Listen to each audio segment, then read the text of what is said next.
Alright,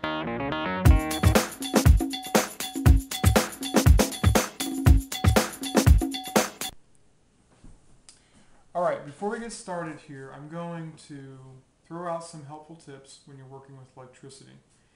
Electricity is dangerous, obviously. Electricity and water don't mix.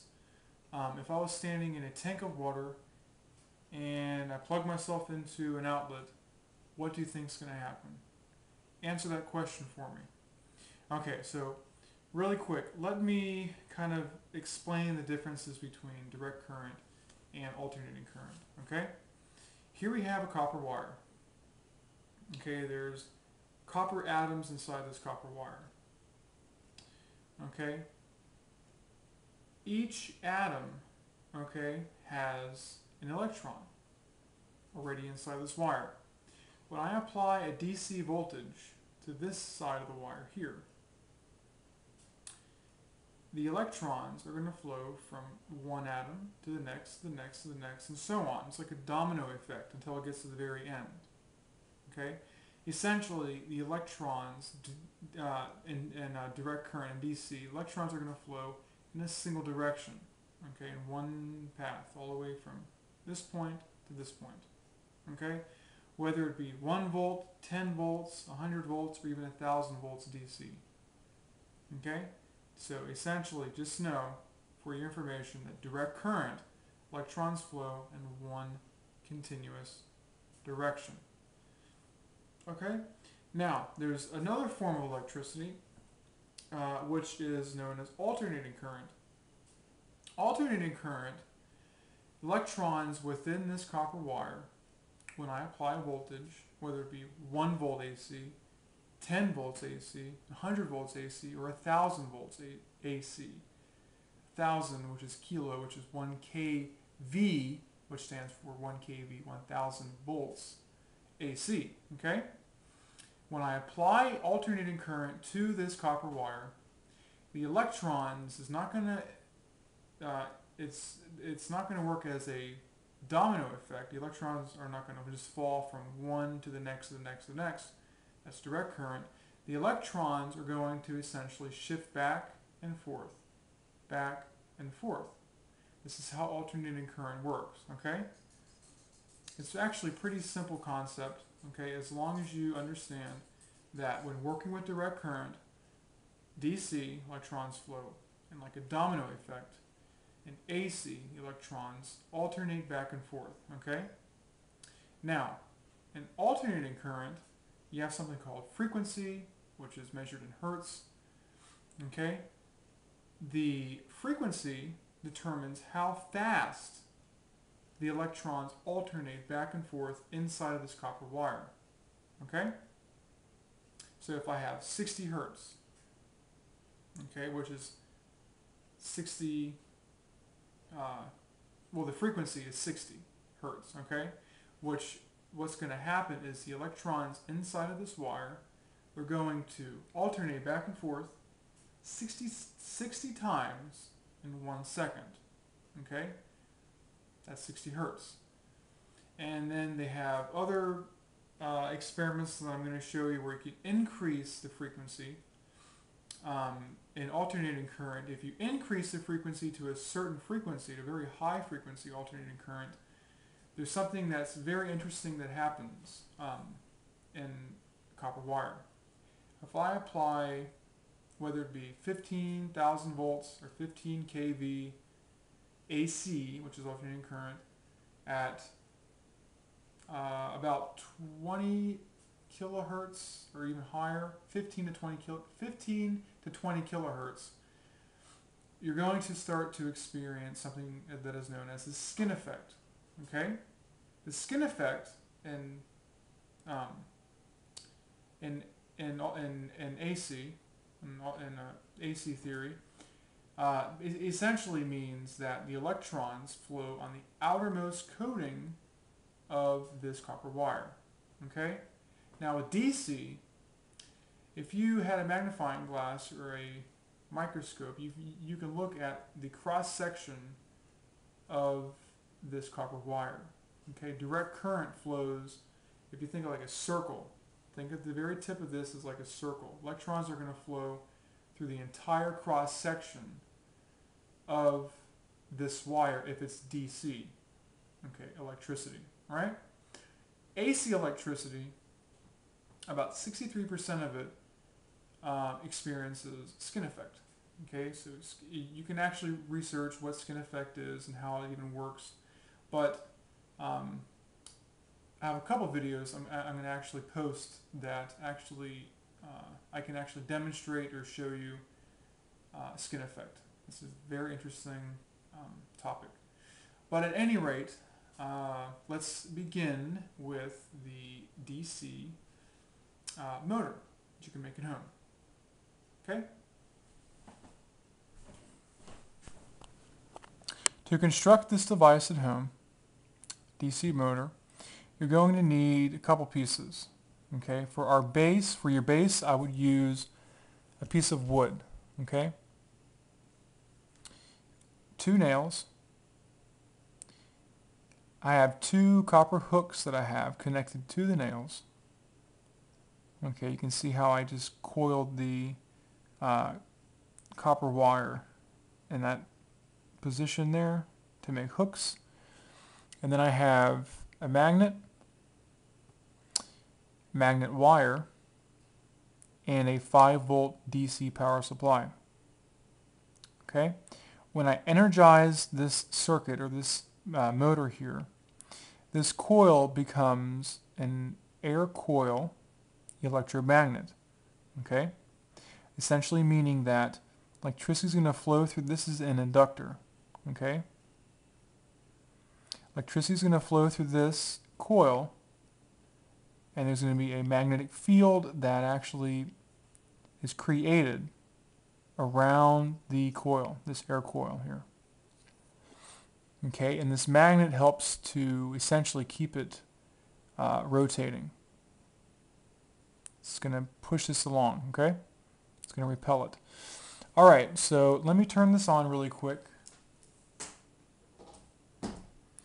And just give it a second there. It should start on its own. It may need a little kick.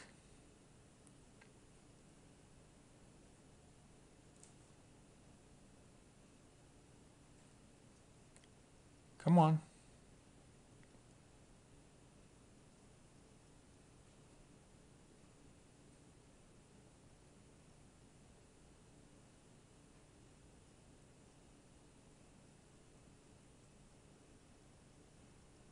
It's trying to turn.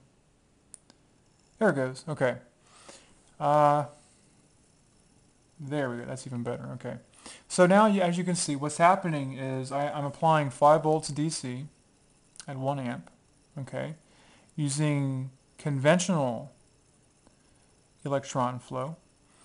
The electrons are going to flow, DC electrons flow in one direction. So they flow from this wire to the negative wire. Common. Okay, which is actually negative is connected to ground and electronics. So here we have the electrons flowing from positive, using the conventional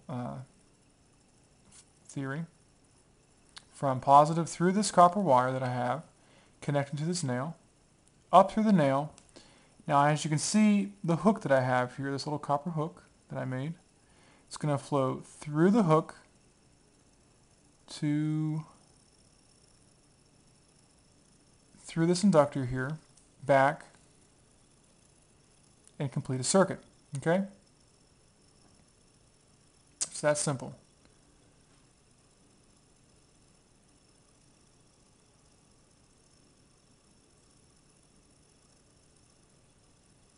And that's basically how this DC motor works. You need a magnet, a coil, 2 hooks to help to stabilize it, the coil, and a DC power supply.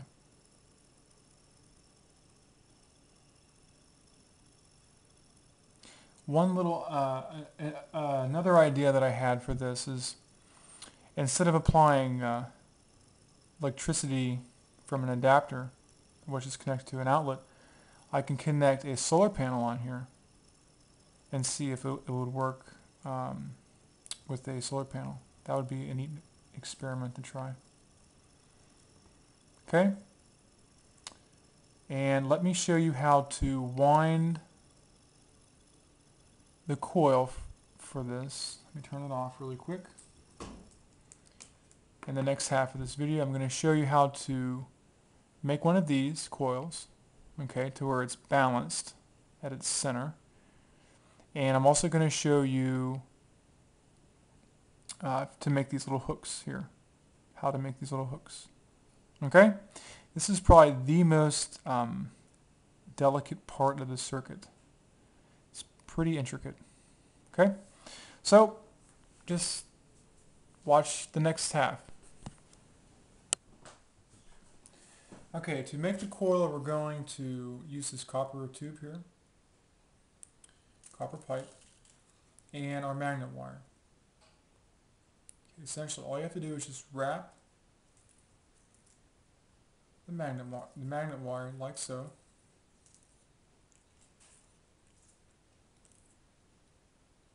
Don't have that much magnet wire, so I'm not going to have that many turns. Okay, so there's your coil. We're going to very carefully slide this off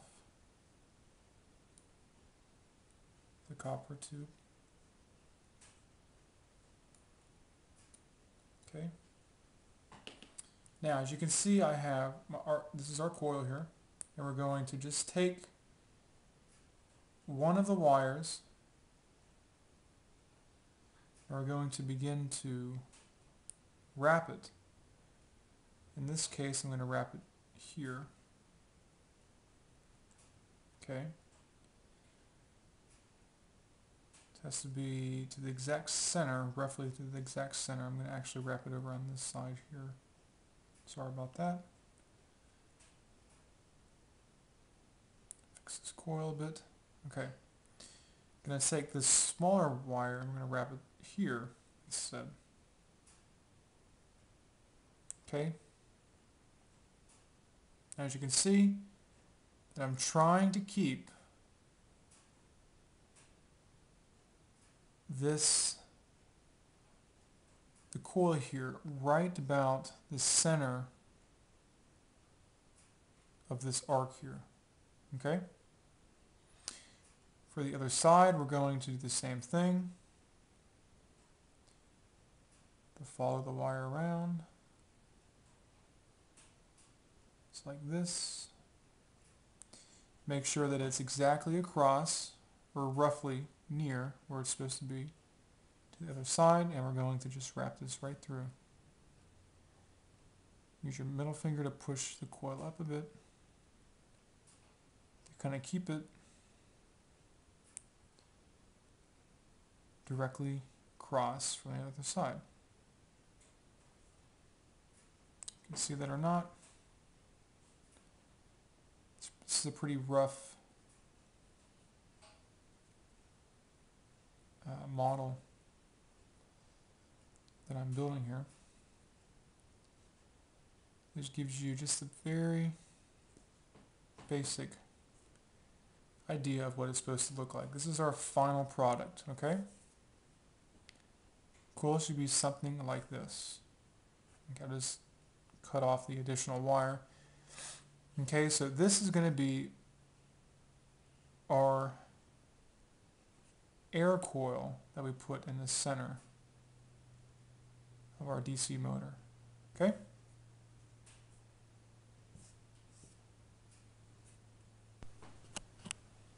Okay, to finish our demonstration here, the last thing I'm going to show you, okay, are the hooks.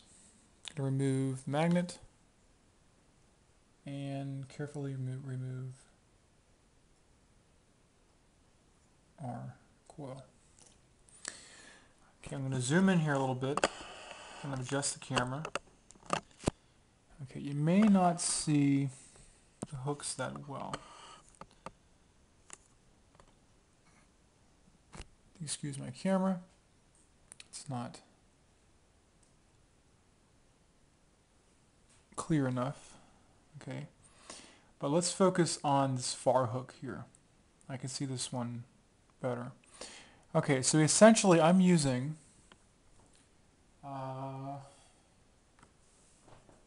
copper wire. Just hang on here, give me a second, okay? Okay, I'm using, if you can see, this copper wire, so which is normal copper wire, okay? And I believe that's 24 gauge, AWG, which stands for American Wire Gauge. Okay, so what we're looking at, we're focusing on here is this coil, how to make the coil.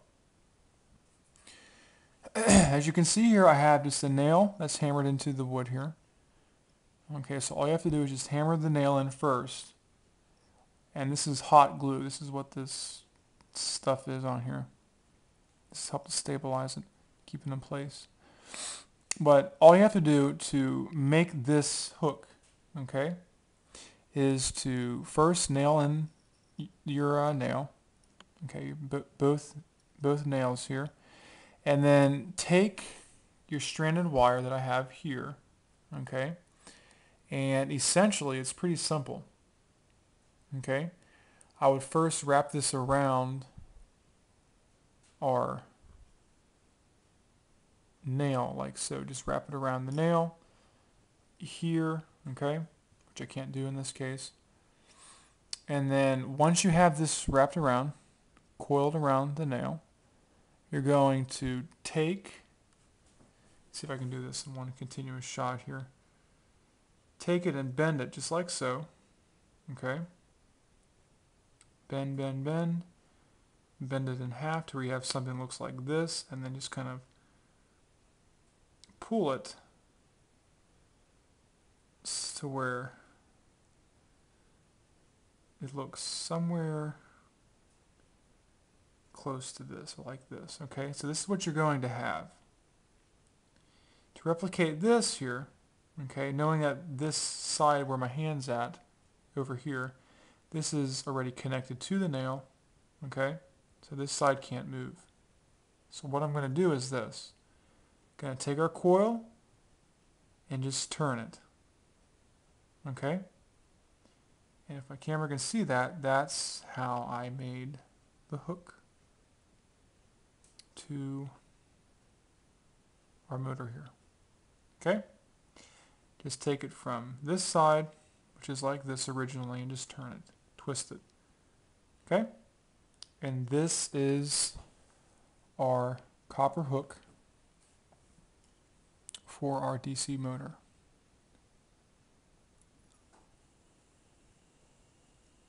Oh.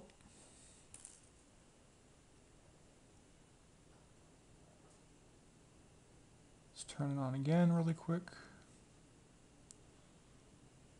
It's a very fragile little system. Zoom out. And you can see the front view of this looks more professional looking than just the side view. Okay, now let's turn this baby on. And